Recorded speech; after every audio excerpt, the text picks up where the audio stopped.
What is going on, guys? Gamers Goon here today with your Bears top targets of round 2.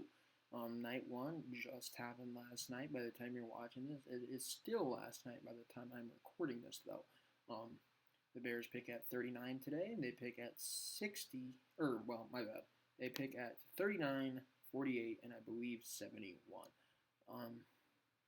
Night 2 is going to be interesting. I think we do have a lot of room to maneuver.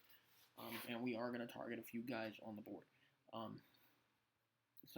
Let's start off with the big board. Number 1 on the big board, Andrew Booth Jr.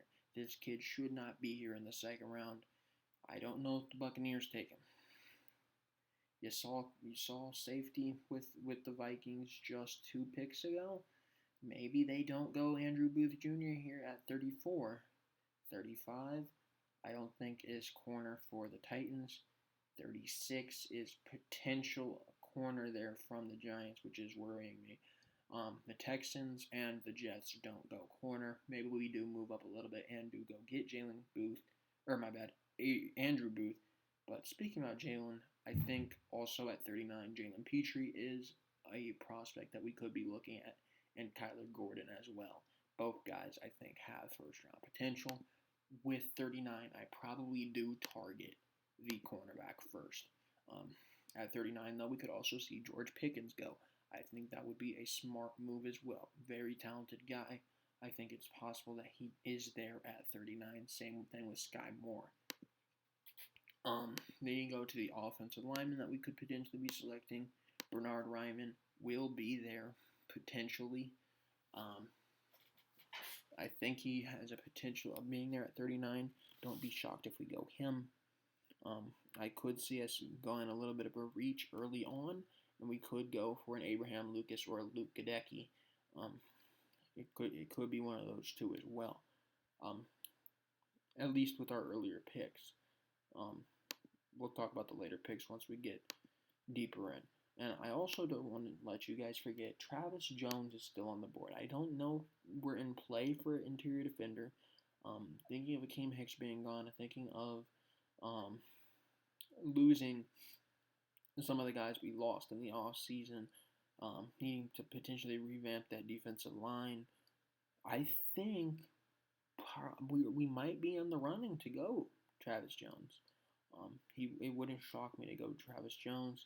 It also wouldn't shock me if we go Arnold Ibikite out of Penn State. I don't think we go any of the other edge rushers, but if Ibikite is there, I think we might take a little bit of a gamble. Maybe Boye Mafe as well.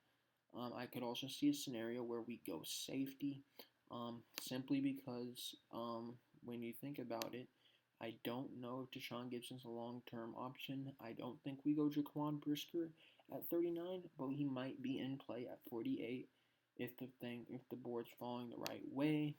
Kyler Gordon, somebody that could play safety as well. There's a lot of players that probably fit into that range. I could see us going David Ajabo, somebody that could be an edge rusher to fill in that Khalil Mack role. Also at 48, maybe is when you go receiver. When you go receiver, you probably if you don't go the George Pickens and Sky Moore route, you're thinking John Mechie, Jalen Tolbert, Christian Watson. Those are probably the guys that are going to be there at 48. To me, I go Tolbert. I like him a lot more.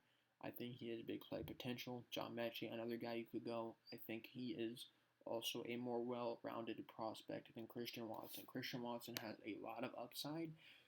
6'4", very fast guy. I think he could be good. His catching issues are just a little bit too much for me to gamble on at that point here in day 2. If this was a round 3, or it might not a round 3. If he ends up somewhere, if he ends up at 71, I wouldn't be against it. But I don't like him in the top 50. I don't like Christian Watson in the top 50. And I also think a pick that you might not be thinking of. I think we might with that pick 71. I think we might be in play for a tight end. I don't know if they're sold on Cole Kmet. So if you see a Trey McBride start to slide, if you see a Greg Dulcich start to slide, or even somebody like a Chigozumi Okonkwo, who is out of Maryland, I think he might see a mediocre rise and find his way potentially higher than what people expected. Um, but I'm not in love with a tight end there. So with that next pick, or with that third pick in that first, or in that third round, with pick 71, I think you're maybe in the round for like a Zach Tom, a Kellen Deach, a Darian Kennard, a Sean Ryan. I think, or maybe even a Nicholas Petit Freer. I think those are the kind of players you're looking at 71. I think you're probably going offensive line at 71, maybe a Dylan Parham, maybe a Max Mitchell, maybe a Camp Jurgens. Definitely have a lot of options. At 71, you could also go somebody that I've seen us link to a lot, Alec Pierce. Alec Pierce is a big guy. I believe he's 6'4", he's 6'3", big guy. I think he's going to be good. I don't know if I love him at that spot, but I think he'll be fine. Khalil Shakir is somebody I think also could be a target for us. But that's really all I got for draft night 2. Then you get into night 3, and you could have a lot of different guys. You could have Kevin Austin there. You can have Wan'Dale Robinson there. You could have Romeo Doubs there. You can have a lot of different people in that last night of the draft. But that's pretty much who we're looking at going into tomorrow. To me, we have Andrew Booth at the top of the board. At least that's what I would have if I was in the boardroom. Andrew Booth. Probably George Pickens very close after. After that, Kyler Gordon, Jalen Petrie.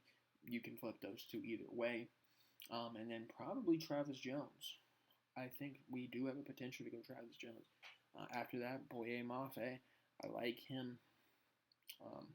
So we'll see what happens. I don't think we're necessarily out of the running for one of these positions that you're not thinking of, like an edge, like a tight end, like maybe a safety. You might be thinking corner, you might be thinking offensive line, you might be thinking receiver, because that's typically what you think of when you think of the Chicago Bears and what they need. But I think we might go one of the other positions. It's possible, and I think it's going to happen.